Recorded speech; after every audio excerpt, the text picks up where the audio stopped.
Estás escuchando Longobardi por CNN. Con la conducción de Marcelo Longobardi. Vamos, como dice CNN, siempre del lado de la información. Bueno, comentamos en primer lugar la situación del futbolista Sebastián Villa, lo hemos comentado temprano con Nico Singer. Bueno, está judicialmente complicado como consecuencia de que una fiscal de Loma de Zamora podría eventualmente pedir su detención. Me refiero a la fiscal Verónica Pérez, que investiga el comportamiento personal en materia de violencia de género del futbolista muy famoso y muy exitoso llamado Sebastián Villa, que ayer fue calurosamente defendido por Juan Román Riquelme. Recordamos que mañana es el censo, será un feriado, que hay multas por no responderlo, que llegan hasta los 106.000 pesos, que por supuesto 40% de la gente, siendo práctico, contestó el censo de manera remota en una aplicación de la computadora, y estamos hablando de 40% de la gente que hizo esto. Y bueno, mañana será un día dedicado, como habitualmente ocurre cada tantos años, al censo en la Argentina. Willy fue también muy práctico, sugiriendo que ya que estamos preguntemos otras cosas, ¿no? Pero claro, ya que estamos, ¿no? ¿Con quién está usted? ¿Con Cristina o con Alberto? Bueno, ayer la doctora Bisotti afirmó, no sé con cuál fundamento, que el país entró en la cuarta ola del COVID-19. A mí el único dato que me llama la atención hasta ahora de lo que estamos viendo en el mundo, Juan, corregime si me equivoco, es Estados Unidos, que está con 90.000 casos diarios, que es una cifra alta, ¿no? Argentina tuvo 33.000 en la semana pasada, pero el dato de Estados Unidos es un dato importante, ¿no? Bueno, saben que Estados Unidos superó el millón de muertos, ¿no? Por la pandemia, y el dato de 90.000 casos diarios sí sugiere efectivamente la presencia de una suerte de ola, ¿no? De hecho, lo que sigue como importante es lo que ayer presentó el New York Times como novedad respecto de la vacuna nasal. Como la clave del COVID podría tener mucho que ver con el depósito de los virus en las narices de las personas, de nosotros los humanos, la vacuna nasal podría ser efectivamente muy eficaz en la lucha contra el coronavirus. Me pongo los auriculares por si Juan quiere meterse en este resumen.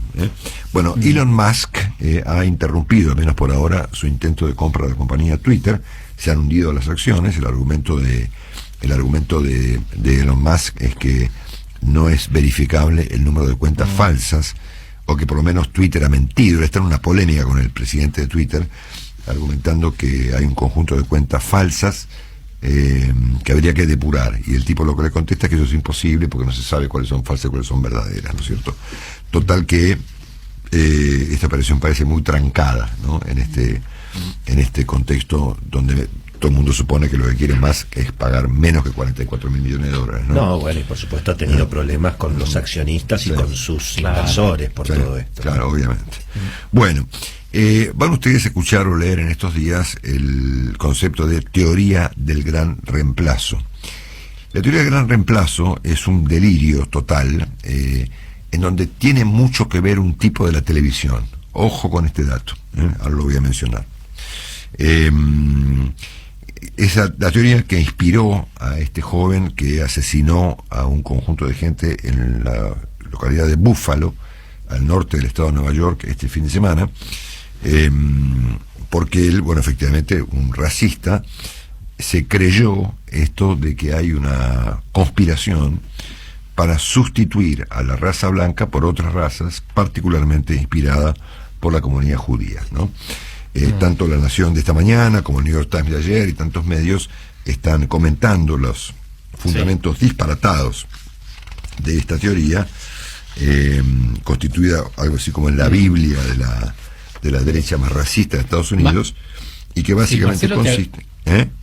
No, solo te agrego, porque es prácticamente las mismas declaraciones que en el día de ayer Orbán dijo lo mismo de Occidente, exactamente lo mismo, que hay un problema frente a la inmigración y que Occidente va a desaparecer si no se controla a las razas puras de Occidente. Bueno, total que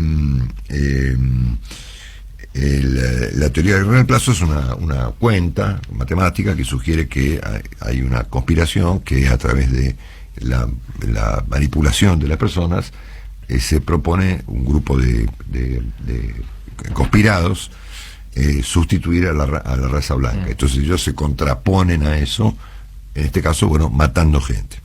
Es obvio que en esta clase de procesos delirantes intervienen un conjunto de factores, ¿no? Obviamente que hay un componente de locura, hay muchas teorías conspirativas que dan vuelta por el mundo, muchas de las cuales se vuelven probablemente verosímiles para mucha gente. Este concepto es central, ¿no? El de distinguir lo verosímil de lo verdadero, ¿no? Porque cualquiera puede inventar una teoría que resulte verosímil, sobre todo en comunidades que están hoy muy concentradas en ellos mismos, ¿no? Es decir, esta idea del sesgo de confirmación, ¿no? Claro. Tan promovido por las redes sociales y por los medios de comunicación, donde solo nos escuchamos los que pensamos lo mismo, ¿no? La gente cerró la cabeza y obviamente te enfrascás en un mundo donde todo el mundo repite, efectivamente, y ofrece inclusive elementos de prueba, ¿no es cierto? Claro. Para demostrar que hay en marcha una teoría de la sustitución de la raza blanca. Entonces, dentro de este conjunto de factores que influyen en estos procesos disparatados, la venta libre de armas en Estados Unidos, las teorías conspirativas, muchas de las cuales se vuelven para mucha gente verosímiles, etcétera, etcétera, las redes. El contexto de dificultades Exactamente. económicas, Bueno, que eso es lo que genera la bronca. En obviamente. este caso aparece, lamentablemente, lo que podemos llamar la prensa formal, es decir, Sí. no las redes o los tipos que se ocultan detrás de una identidad falsa, sino periodistas verdaderos, ¿no? Y me refiero particularmente a un tipo que se llama Tucker Carlson, que es la estrella de la cadena Fox. Así es el prime time de Fox. Exactamente. Prime time. Bueno, el señor Él y Sean Hannity, ¿no? Los dos exactamente. son- Bueno, yo tengo especial rabia por el señor Carlson, ¿no es cierto? Bueno, él, según denuncia el New York Times, lo tengo aquí en mi vista, lo acusan directamente de haber sido efectivamente una persona que ha difundido estas teorías en la televisión. El conductor de Fox News, dice el New York Times, se ha convertido en el supuesto cambio demográfico dirigido por la élite en un tema central de su programa desde el 2016, cuando se incorporó a la programación el horario de máxima audiencia del canal. Una investigación de New York Times publicada este mes mostró que más de 400 episodios de sus programas, Carlson se ha encargado de amplificar la noción de que los políticos demócratas y otras élites diversas quieren forzar un cambio demográfico a través de la inmigración. Claro. O sea, que la inmigración no es un fenómeno natural de la humanidad que ha ocurrido durante los siglos de los siglos, es decir, la inmigración no es un fenómeno nuevo, O sea, la cultura mundial se explica por las migraciones, ¿verdad? Sobre todo en Sí. Estados Unidos. Bueno, Sí. obviamente. Marcelo, mira, perdóname, te interrumpa. Mira lo que dijo Orbán ayer, que asumió digamos un nuevo periodo. Una ola suicida agita al mundo occidental que experimenta el gran programa de reemplazo. O sea, exactamente lo mismo, diciendo que Occidente va al suicidio y que Hungría, como Polonia, como otros países, son refugio del sentido común. Bueno, obviamente, creo que no me equivoco con esto, Orbán está obturando a Europa para que deje de comprar petróleo a los rusos. Correcto, entre Sí, otras sí. tantas cosas. Bueno, y después te voy a mencionar Apoyando a otro. Vladimir Putin. ¿Cómo, perdón? Apoyando a Vladimir Putin. Obviamente, bueno. Así que bueno, atención, porque dentro de este conjunto de elementos que explican estos disparates que ocurren en el mundo, bueno, la prensa juega un papel central en denunciar esto o en promoverlo. Y una cadena de la magnitud de la cadena Fox, que es como si, no sé, es una cadena muy importante, ¿no es cierto? Tiene un tipo en su horario central que se pasa 5 o 6 años difundiendo la teoría de que las migraciones son un plan para sustituir una raza. Eso se llama Hitler en mi barrio. Claro. ¿No? Bueno, el sujeto se llama Tucker Carlson y constituye una vergüenza para el periodismo independiente a nivel internacional. Bueno, viniendo acá a la Argentina, tenemos, esta mañana teníamos el muerto número 110 en Rosario, pero recién Romina me contó que ya apareció el número 111. El caso de ayer, el que yo conozco, es un chico de 17 años que murió de 22 balazos de una metralleta UCI. Sí. Bueno, si esto no se llama terrorismo, le pegan el palo, ¿no? Pero claro. Todos los días más y más. Bueno, muertos. a ver, 22 balazos de una UCI. Así que bueno, esto pasó en Rosario, a las afueras de Rosario, en Palme Graneros, ayer. Y hoy hubo una persona que había más. sido baleada el fin de semana, el sábado, en la vía pública. Bueno, estuvo internado, pero lamentablemente falleció. Bueno, es la respuesta, obviamente, a la decisión de la justicia de poner el tema arriba de la mesa. Correcto. Bueno, tenemos este episodio tan impactante para todos los porteños, este accidente dramático que ocurrió ayer acá en la Avenida Libertador, anteanoche, mejor dicho, cuando un conductor alcoholizado y a 150 km/h produjo un desastre. En las imágenes, y ustedes habrán visto en la tele, en internet, en los diarios, parece que hubiera caído una bomba directamente, porque afectó, creo que a, no sé, 11 autos, no sé cuántos. Claro, estaban los autos parados justamente en el giro de Ortega y Gasset y Libertador, donde hay una dársena bastante poco protegida, por otra parte, como tantas otras, y lógicamente el que venía por Libertador hacia el centro se cambió de carril, vino a esa velocidad, se llevó toda la fila de los autos que estaban esperando que la flecha les permitiera doblar, cosa que hemos hecho todos varias veces por día, digamos. Exactamente. Acá, ¿no? Entre las víctimas hay dos jóvenes de 25 y 15 años, tío y sobrina, venezolanos. Que estaban en la primera fila. A eso los arrasó de frente. Inmigrantes. El autor de esta tragedia, de este crimen, se llama,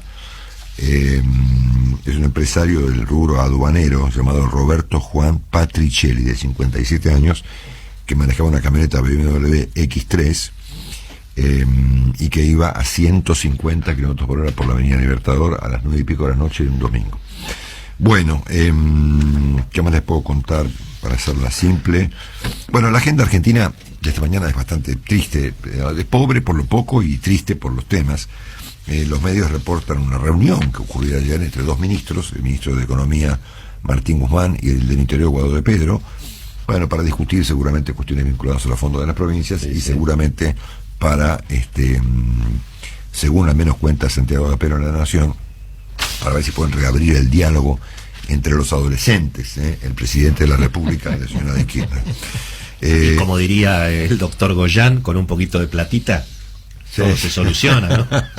Sobre todo para determinados gobernadores, ¿no? Bueno, que Alberto no está por obedecer, le han contestado del oficialismo al diputado Máximo Kirchner, que encabeza el ranking de personas con imagen negativa en Argentina, de acuerdo a lo que nos contó hoy Alejandro Katterberg. Y el resto, así que Parrilli lo llama a Belis para que rinda cuentas y que le dice que se ponga las pilas, que el Chino Navarro denuncia que Máximo Kirchner tiene 50% de afiliados truchos en el partido peronista de la provincia de Buenos Aires, que el presidente va a pagar 1.600.000 pesos para zafarse de la causa por el Olivos Gate, que los ex panelistas de 678 demandan al Estado por 110 palos. Ahí parece haber una connivencia, ¿no? Bastante evidente. Toda una agenda bastante triste. A los efectos prácticos, la inflación de este año ya está pronosticada en 70% de base, de piso, cuando hace unos días era 65%. Y atención, porque el costo de financiar las tarjetas de crédito, como consecuencia del aumento de la tasa de interés para intentar sin éxito frenar la inflación, alcanza en algunos casos el 81%, al 81% anual, ¿no? Entonces, viste que mucha gente paga la tarjeta en parte o paga el pago mínimo, pero tiene un costo altísimo. Bueno, y por supuesto, el presidente dice que va a pedir un crédito para pagar justo que le subió la tasa de interés. Exactamente. Bueno, si lo consigue, que avise dónde. Recién Axel Kicillof acaba de anunciar que la policía bonaerense tendrá un aumento salarial de este año del 60%. Ahí tenés la reunión de Guado de Pedro con el señor Guzmán. Ahí está la plata. Bueno, y para mí, la noticia del día, fuera del tema internacional, pero lo vamos a ver después del corte, sobre todo vamos a escuchar con atención lo que le ha dicho Javier Cercas a Luciano Román, es el trabajo que anoche tuvo la gentileza de enviarme Alejandro Katterberg, que hemos leído esta mañana y hemos comentado con el propio Alejandro hace un rato. Este informe de poliarquía, previo seguramente a la difusión de la encuesta mensual y que corresponde a datos de este mes de mayo, indica que la señora de Kirchner estaba en el valor más alto de su carrera en materia de mala imagen, y que el gobierno está en un nivel de 20% de aprobación, es decir, está muy baja la señora Kirchner en su ponderación pública, con un apoyo de nada, que sea 25%, y el gobierno con 20% de aprobación, en niveles efectivamente muy muy malos, ¿no? Que la inflación, por supuesto, es el aspecto más relevante para los argentinos cuando se le pregunta por sus problemas, que es por supuesto una obviedad. Así que van a decir que les preocupa que la NASA, ¿no es cierto? Bueno, inflación e inseguridad, sí, ¿no? Exactamente. Apenas el 5% de los argentinos supone que es el presidente quien tiene el poder. En esto hay una gran contribución de la señora Kirchner y de su gente y del propio presidente Fernández, claro, que ha auto-horadado en su propio nivel de autoridad con diversas cuestiones. Desde el olivo gay para acá ha sido un catálogo de dañarse a sí mismo, ¿no es cierto? Recuerden que yo personalmente pienso que no hay sustituto alguno al papel del presidente, por más que tenga un problemón dentro de su coalición y por más que ese problemón se llame Cristina Fernández de Kirchner. El presidente es el presidente, ¿no? Claro. Además, totalmente. No hay según lo que se ve de la imagen de Cristina, tampoco es tanto problema, digamos. Exactamente. No es que estamos frente a Mahatma Gandhi, que todos caen, que cae Larreta, que cae Bullrich, que cae Mauricio Macri, que se mantiene más o menos Javier Milei, y el dato más relevante de este trabajo, y después Ale nos aportó uno peor todavía, pero yo no lo había leído, es que solamente el 14% de los argentinos supone que el año que viene van a estar mejor. Y él dijo que tenía otros datos que no están en este trabajo, que cuando se le pregunta a los argentinos por lo que viene después del corto plazo, mediano plazo, es peor todavía, ¿no es cierto? Así que la sensación de cataclismo, digamos, que hay en este tema del humor social traspasa a este gobierno. Claro. Antes se decía, las cosas van a mejorar, pero yo no lo voy a ver. Exactamente. Ahora directamente lo vemos. Las cosas no van a mejorar, aunque yo no lo vea. Nadie lo va a ver. Veo que va a ir peor. Claro, este quiebre del piso del kirchnerismo y esta pulverización, así se llama el trabajo del humor social, ya atraviesa a este gobierno y llega a ponerle hasta el próximo. Y esto engloba, entonces, no solamente al gobierno, sino al conjunto de la clase política argentina, que está ofreciendo un espectáculo bochornoso en todos los planos. En todos los planos. El debate rupturista que hay en la coalición oficialista es el mismo que hay en la coalición opositora, que por supuesto ocupa menos espacio porque es la oposición, pero es básicamente lo mismo. Todos por especulación electoral, además, no hay que se discuten ideas. Todos enfrascados en las elecciones que no van a ocurrir en el corto plazo, que es un debate. Esa es probablemente la muestra más alucinante de la realidad de la vida pública argentina en materia política, porque están discutiendo un asunto que no va a pasar, que son las elecciones. Excepto la propuesta práctica de Willy, que aprovechemos el censo para responder a algunas preguntas políticas, están discutiendo un asunto que va a pasar dentro de un año y pico. La mejor forma de no ocuparse de lo que hay tremendo. Así que bueno, este es el caldo de cultivo más extraordinario para lo que vamos a hablar después de Javier Cercas. O sea, en qué eventualmente derivan las sociedades que están en esta instancia de descreer de todo y de todos, como consecuencia de la acción de esta persona. Es decir, obviamente que la contribución que hace el oficialismo y la oposición para que la gente esté en este estado de humor social es una contribución central. No ocurriría eso sin el papel protagónico de la dirigencia política argentina. Y se conecta de manera completamente directa con lo que vamos a comentar después, que le relató el escritor español Javier Cercas profesor Luciano Román, que es un... Lo seguimos mucho a Luciano Román, gran él escribe columnista. habitualmente en La Nación y es el responsable de una universidad en la ciudad de La Plata, si yo mal no recuerdo. Claro, Sí, en La Un Plata. articulista, como le dice Jorge sí, Fernández. un gran articulista, Gran articulista. de los mejores que hay hoy en día. Bueno, vamos a continuar con este repaso, con un brevísimo repaso del estado de cosas en Ucrania, y vamos a leer esto tan trascendente de Javier Cercas. Ya venimos.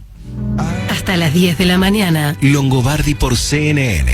con la conducción de Marcelo Longobardi. CNN Radio. Muy bien, Marcelo, completamos Bueno, la agenda económica del día. Muy interesante, impresionante el informe que hizo la Asociación de Bancos respecto de lo que está pasando con el dinero en efectivo en la Argentina. Por supuesto, récord tras récord, cada vez se usa más dinero en efectivo, porque bueno, obviamente hay que salir de la presión impositiva, hay una enorme dificultad. En el mes de marzo, estos son los números que se presentaron, se extrajeron de los cajeros automáticos 1.500 millones de pesos, que eso es más o menos 1.500 millones de billetes de 1.000 o 3.000 millones de billetes de 500. Sí. Se ha hecho un cálculo bastante simpático, que esto representa, imagínate, 2 piletas olímpicas, esas que miden 50 metros, bien profundas, todas llenas de billetes, ¿verdad?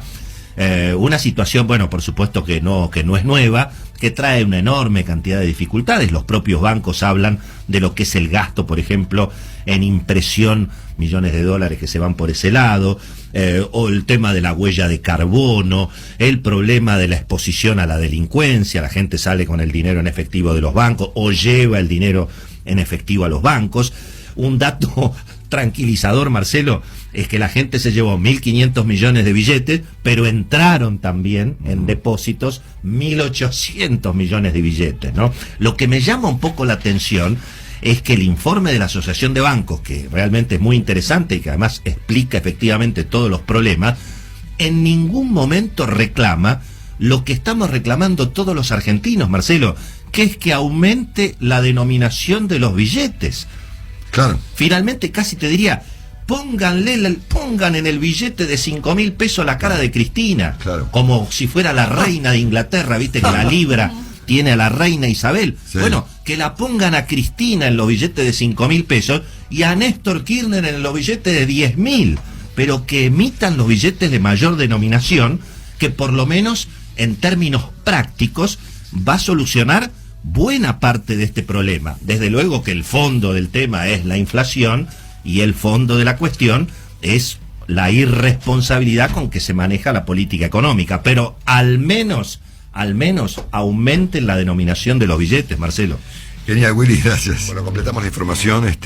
Comentábamos esta mañana temprano que hay 2 mujeres que se roban, digamos, la tapa del día. Una es Sanna Marin, lo hemos escuchado a Juan hablar de ella varias veces, es la primera ministra de Finlandia, que a los 30 y pico de años, 36, se le plantó a Putin, ¿no? Y esto nos sugiere a los argentinos un aprendizaje respecto del papel de los líderes, ¿no? Si un líder político es un tipo que toma determinaciones importantes, ¿no?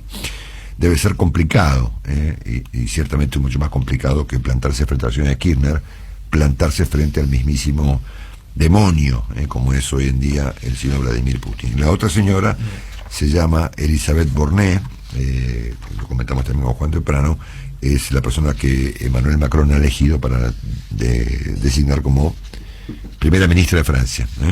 No ha habido muchas mujeres en ese cargo, ¿no? Creo que ninguna. No, es la segunda. Es la segunda. Ah, okay. Sí, Edad Crece, creo que fue la primera.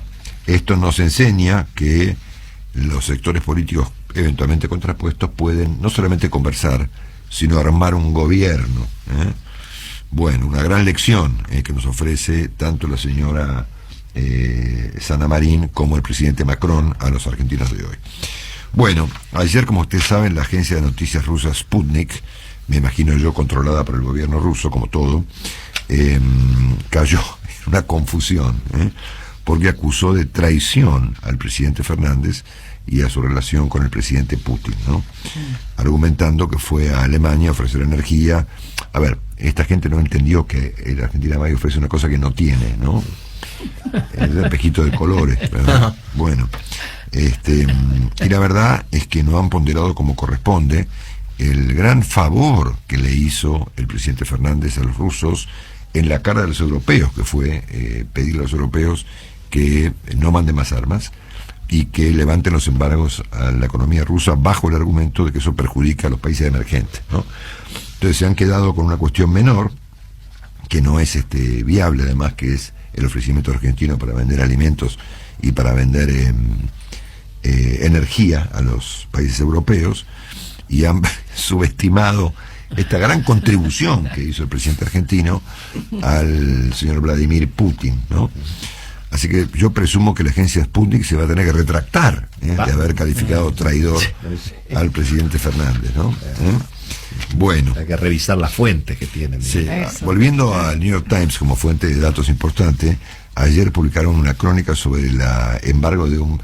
Claro, porque a Fernández le faltó decir, che, ya que estamos, devuelvan los barcos a los oligarcas y las cuentas a los Abramovich que hay en Rusia, porque el New York Times de ayer decía que es imposible entender el régimen de Putin sin comprender la corrupción que lo ha creado. Sí, y cuenta una historia de un embargo, de un arresto de un barco en el puerto en un puerto de la provincia de la Toscana, que da sobre viste, la Toscana llega hasta el mar, ¿no es cierto? Bueno, que ocurrió el 6 de mayo pasado en un lugar llamado Marina de Carrara. Lindo, donde están los mármoles, Marcelo, ¿sabes qué mármoles hay ahí? Tremendo. Ustedes conocen, me imagino. Lindo, Carrara, sí, Marcelo, camino a La Spezia.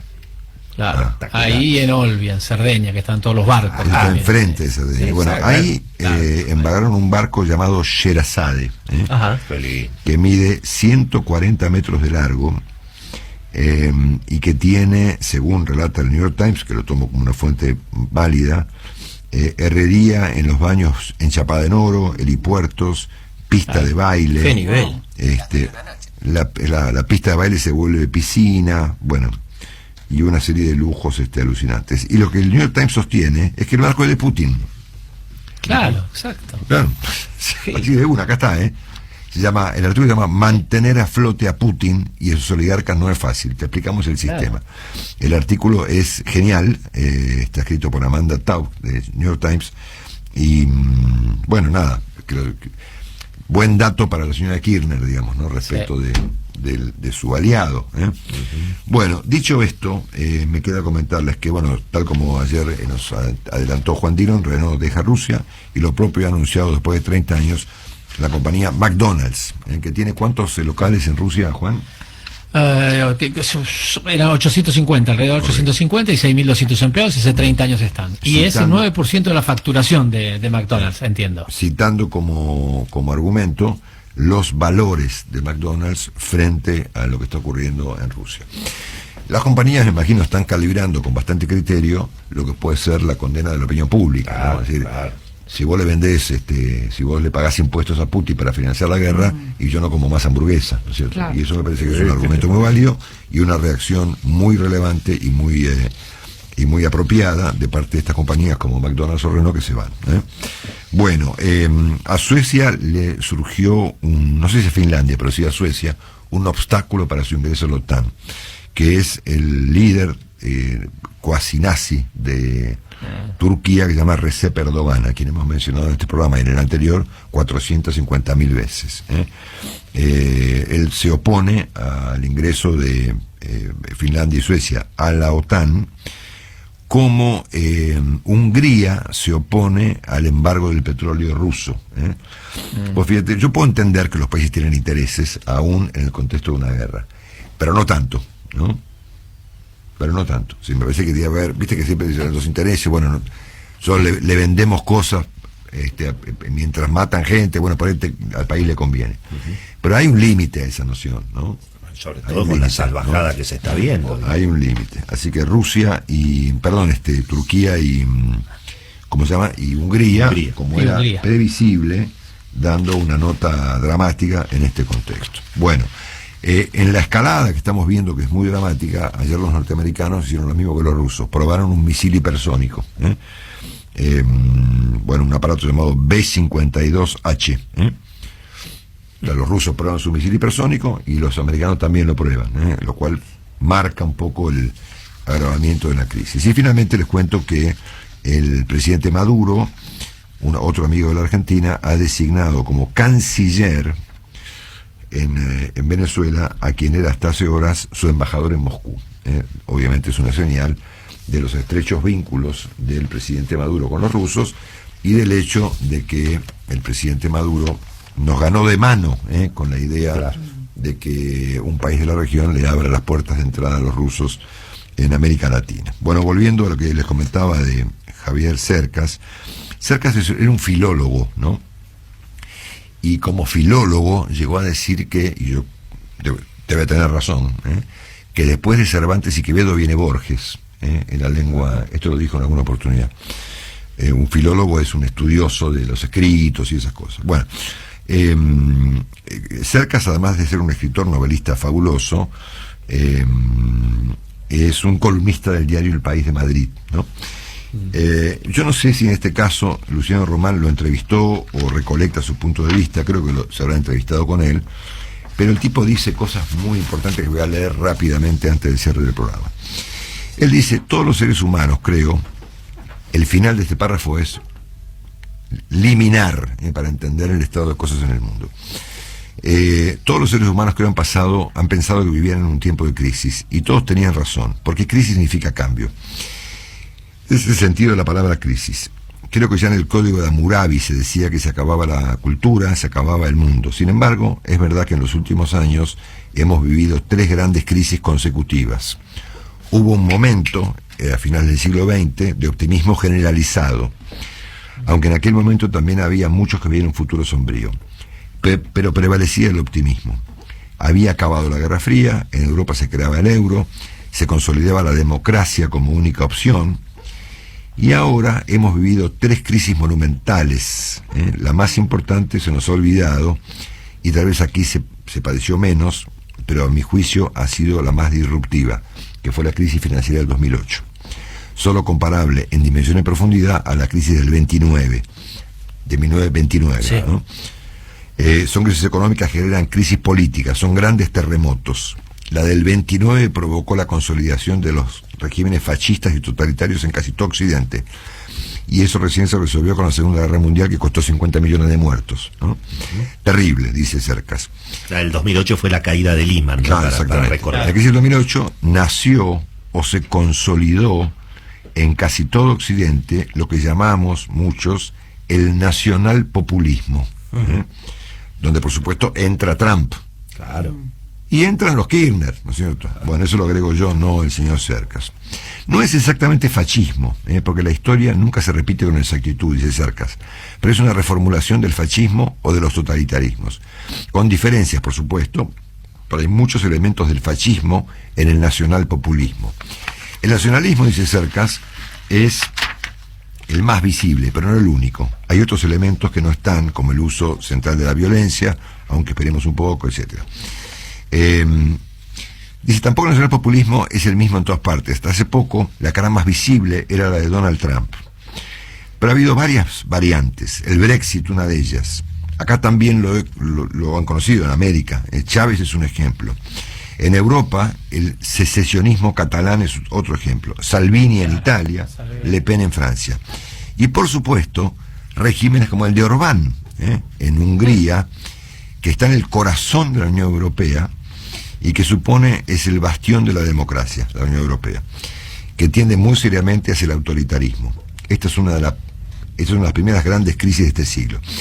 Y creo que la invasión de Ucrania, o a Ucrania, lo corrijo a Cercas, pobre, es la primera manifestación bélica a gran escala del nacionalpopulismo. Putin se ha convertido en el líder del nacionalpopulismo en el mundo. Hay elementos muy evidentes. Putin contribuyó decisivamente a llevar a Trump al poder, contribuyó decisivamente al Brexit, financió a Matteo Salvini en Italia, que era otro Trump que finalmente fracasó, claro. Y su amistad con Marine Le Pen es evidente. Países como Venezuela o Nicaragua tienen excelentes relaciones con él, y no hablemos de China. Por eso la guerra en Ucrania, y acá viene lo que yo quería comentarles, no es solo una guerra entre Ucrania y Rusia, es una guerra europea y una guerra entre el nacionalpopulismo y la democracia, que son los dos grandes movimientos que están ahora mismo disputando el mundo en sus distintas variantes. Esta reflexión tan apropiada, tan perfecta, tan impecable, aplica a la Argentina, porque Argentina está en el mismo proceso. Se está debatiendo entre el sistema y el antisistema, entre la democracia y la autocracia.